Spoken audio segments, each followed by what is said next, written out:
Hola a todos. Sí, ya sé lo que estáis pensando. A este se le ha ido la pinza completamente. Bueno, la verdad es que se me fue ya hace 3 o 4 años, pero bueno. Esto es solo una broma, porque quería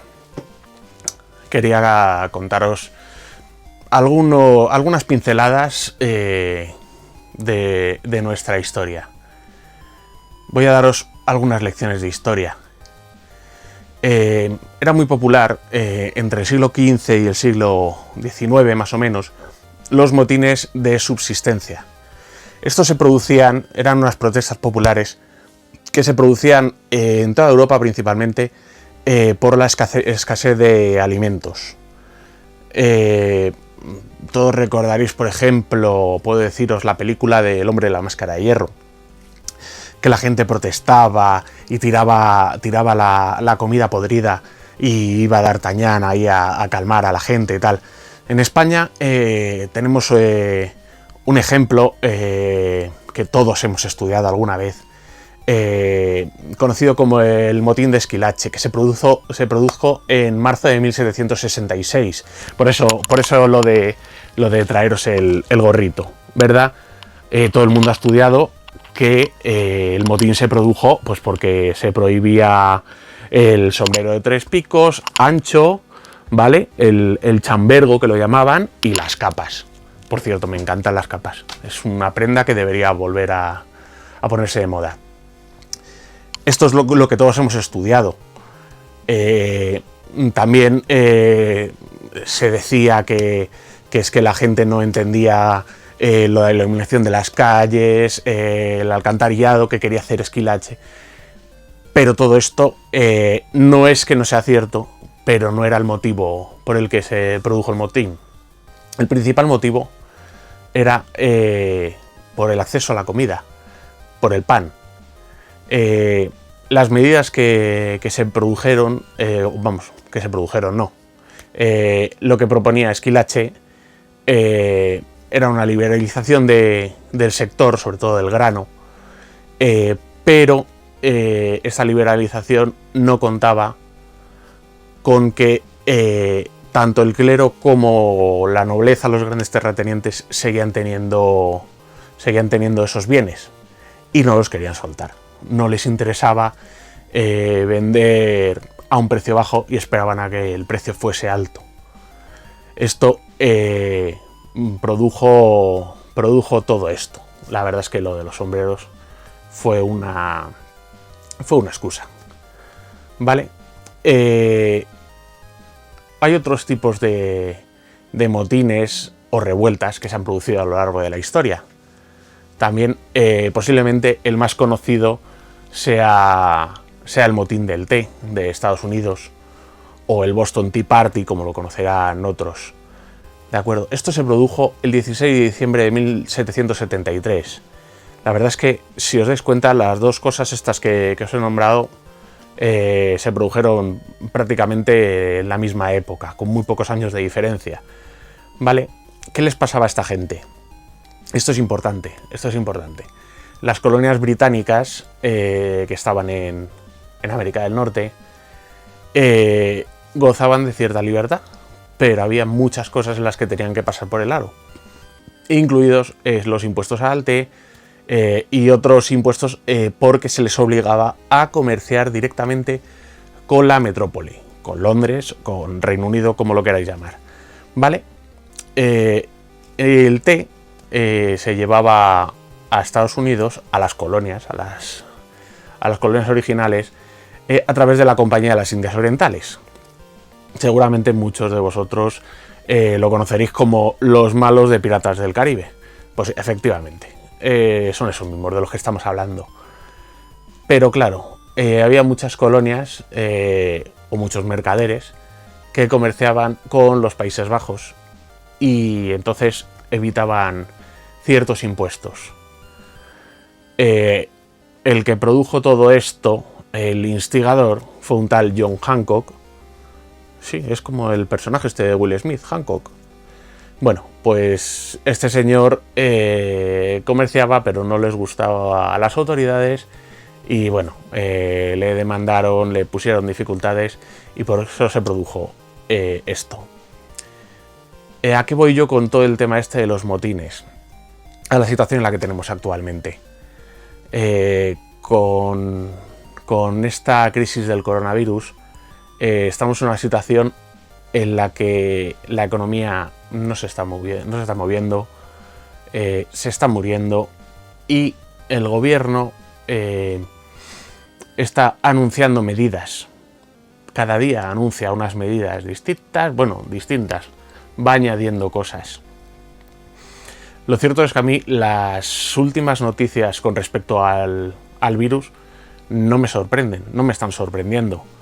Yo no soy médico, ni biólogo, ni virólogo, de eso no entiendo, pero de estadística sí. Y si te fijas en las curvas de contagiados, de fallecidos que se han ido produciendo en otros países, demuestra que estamos en una situación normal con respecto a las estadísticas y a la evolución que se ha ido dando. Por tanto, que me digan que han aumentado los contagiados, que han aumentado los fallecidos, a pesar de que llevemos ya varios días en esta situación de cuarentena, pues es normal. La verdad es que no sorprende a nadie. Entonces, yo me pregunto por qué el Estado sale todos los días a decir nuevas medidas, si ya sabemos lo que va a pasar. Ya sabemos lo que va a pasar. Tanto ahora como dentro de unos días. Irán aumentando los casos hasta que llegue un momento en que la curva empezará a bajar. Hoy yo me levantaba con la noticia que decía que Madrid ya no era más de la mitad de los casos de contagiados, sino que era solo el 43%. Pues vale, muy bien. Que los contagiados habían subido de los 7.000 y pico por encima de los 8.000 y ya incluso llevamos más de 10.000. Pues sí, vale, muy bien. Que se están dando distintos casos en poblaciones en las que antes no había. Sí, vale, muy bien. Pero la cosa es, ¿qué es lo que va a ocurrir cuando venzamos esto? El gobierno propone ciertas medidas. Todo lo que propone son ayudas. El problema de las ayudas es que tienen que salir de algún sitio.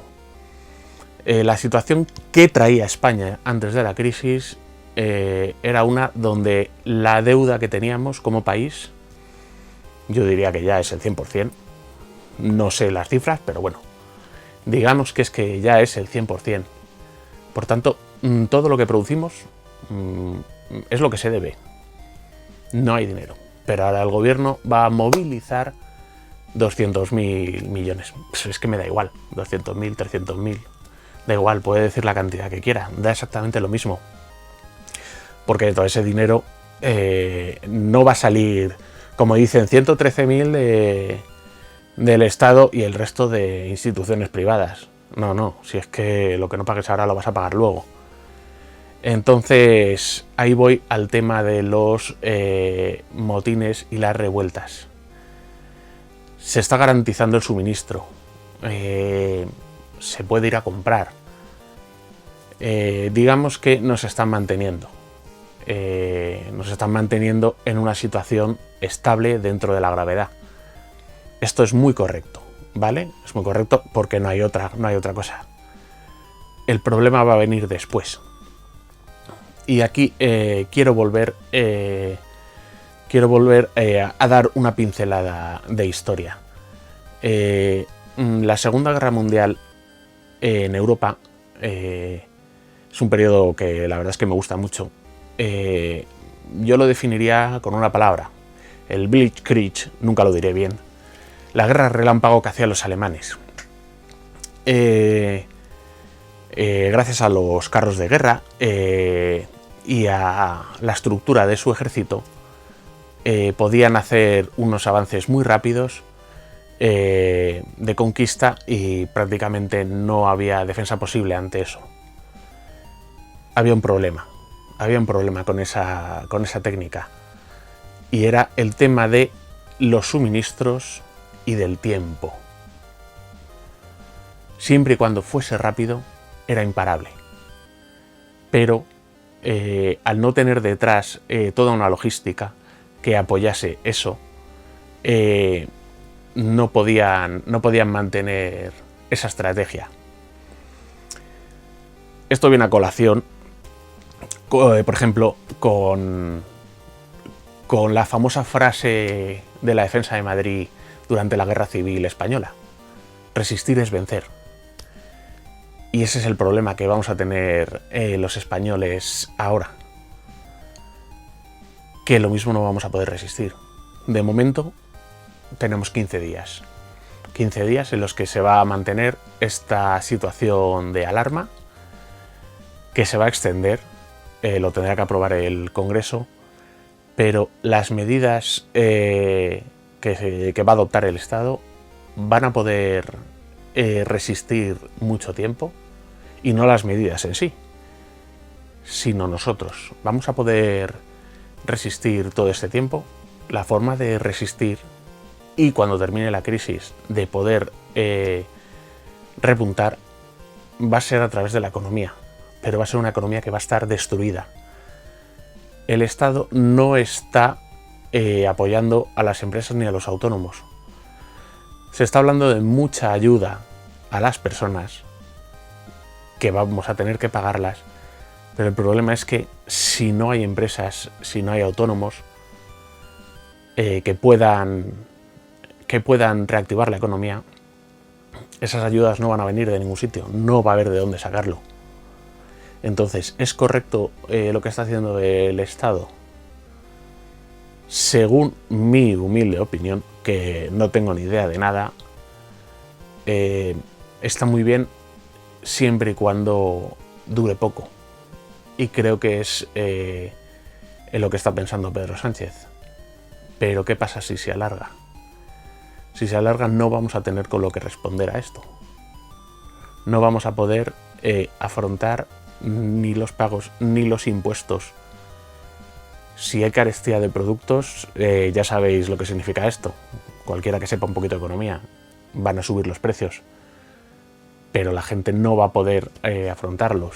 Entonces la situación puede volverse muy peligrosa. Habría que pensar cómo hacer esto. Yo creo que todo el tema de impuestos, IVA, impuestos a los autónomos, todo eso habría que replanteárselo. Igual que lo de las hipotecas. Se ha hablado que si se van a poder dejar de pagar las hipotecas. Yo tengo una hipoteca y sé lo que tengo que pagar. Me da lo mismo pagarlo ahora que pagarlo después. Y si lo quitan, ¿qué van a decir los bancos? Las empresas. Ellos querrán cobrar su dinero. Entonces, me parece bien como planteamiento, pero no es algo real. No es algo real. Lo importante no es si se pagan o se dejan de pagar las hipotecas. La cosa es hacer que la gente pueda pagar esas hipotecas. Está bien que a lo mejor algún tipo de multa que está prevista pues se anule temporalmente por la situación, pero hay que reactivar la economía. El cambio que vamos a tener que hacer es muy grande y habrá muchas cosas que haya que hacer que la gente ni se las haya planteado. Van a cambiar muchas cosas y posiblemente los medios de producción y la economía en general tenga que cambiar. No sé qué podremos hacer, pero lo de resistir es vencer. Yo creo que en este caso no es cuestión de resistir, porque no tenemos detrás alguien que nos apoye. Necesitamos recursos y eso solo se puede hacer generando empleo. Es muy preocupante la situación, no la de ahora. Ni los contagiados, ni los fallecidos, que le deseo lo mejor a las familias, lo siento mucho. La crisis del coronavirus no es lo importante. Igual que ha habido muchas crisis sanitarias a lo largo de la historia, esta la superaremos, con más o menos muertos, pero lo que viene después va a ser muy jodido, va a ser muy jodido. Tendremos que ponernos las pilas, tendremos que renunciar a muchas cosas y sobre todo hay que cambiar la mentalidad de los políticos. Todavía no he visto a ninguno, ni he oído a ninguno renunciar a nada de lo que tienen.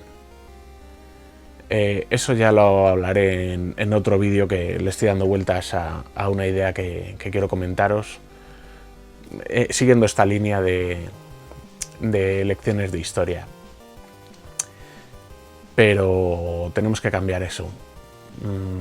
Aquí de momento la única noticia es que el rey ha renunciado a algunas cosas, pero a lo que vamos a tener que renunciar los ciudadanos va a ser mucho mayor.